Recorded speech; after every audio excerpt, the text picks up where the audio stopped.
Hello everyone, and welcome back to our channel. Today, we have a very important issue to discuss, one that has sparked heated debates across South Africa. President Cyril Ramaphosa has openly challenged the Democratic Alliance, DA, over its continued opposition to the Employment Equity Amendment Act. This law is aimed at addressing South Africa's persistent workplace inequalities, but it has received strong criticism from the DA. So, what exactly is this law, and why is it causing such division?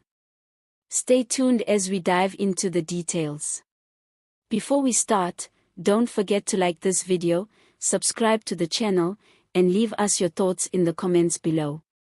Let's get into it.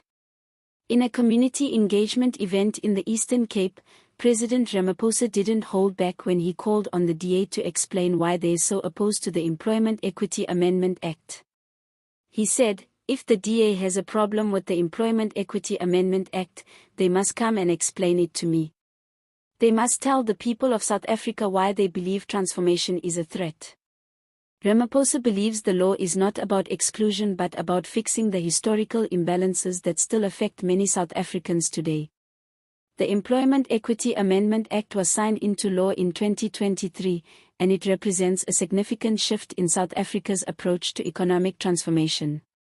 It gives the Minister of Employment and Labour the power to set sector-specific employment equity targets and mandates that companies submit detailed transformation plans if they want to qualify for government contracts. This move is part of the government's broader effort to promote economic inclusion for historically disadvantaged groups. But the DA has been vocal in its opposition. The party argues that the law imposes rigid racial quotas and puts too much pressure on businesses, particularly small and medium enterprises. DA leader John Steenhuisen has repeatedly criticized the law, accusing the government of using it as a tool for political patronage and social engineering. He argues that merit-based employment should be the priority, not quotas, and that the law could ultimately harm the economy. Ramaphosa, on the other hand, maintains that the Employment Equity Amendment Act is a necessary step toward correcting the wrongs of apartheid-era policies. He insists that we cannot talk about true democracy and freedom in South Africa without also addressing economic inequality in the workplace. According to him, the law is not meant to punish anyone, but rather to build a more inclusive South Africa where all citizens have equal access to opportunities. Business groups have expressed mixed views about the law. Some large corporations have welcomed it, saying that it provides clarity and direction on how they can meet transformation goals. However, many smaller businesses have raised concerns about the administrative burden and the potential penalties for non-compliance. These concerns reflect the tension between the need for transformation and the challenges businesses face in implementing it. One of the biggest issues at play is whether the government's approach to transformation is sustainable in the long term. Critics argue that imposing strict racial quotas could stifle innovation and competitiveness, particularly in sectors where skills and experience should be the deciding factors in hiring decisions. On the other hand, supporters of the act argue that this kind of intervention is necessary to level the playing field for people who have been systematically excluded from economic opportunities for generations. Ramaphosa has been very clear in his defense of the law. This is not about punishing anyone.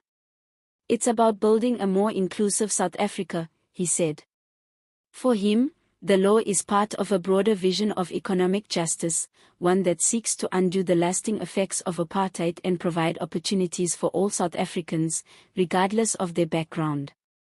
But while the president's defense of the act is passionate, it's important to understand that this issue is likely to become a key point of contention as South Africa heads into the 2026 national elections.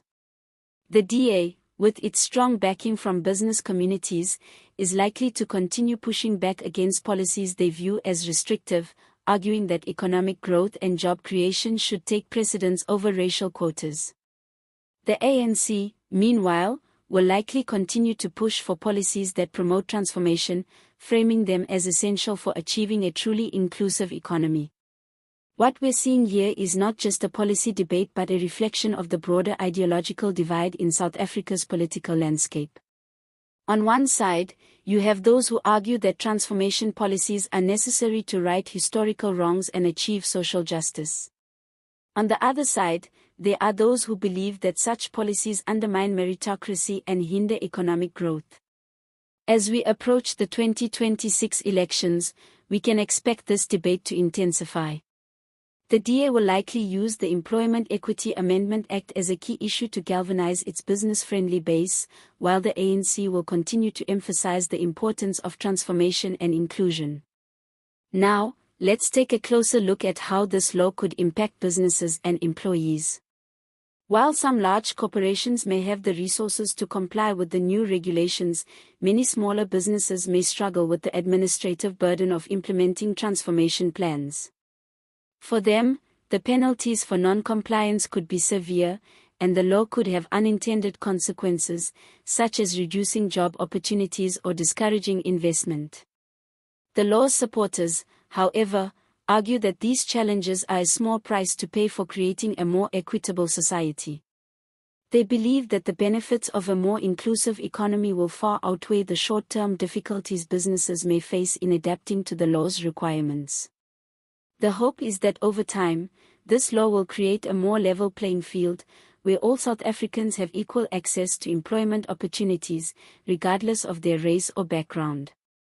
In conclusion, the Employment Equity Amendment Act is a deeply divisive issue in South Africa's political landscape. For President Ramaphosa and his supporters, it's a crucial step toward correcting the imbalances of the past and building a more inclusive economy.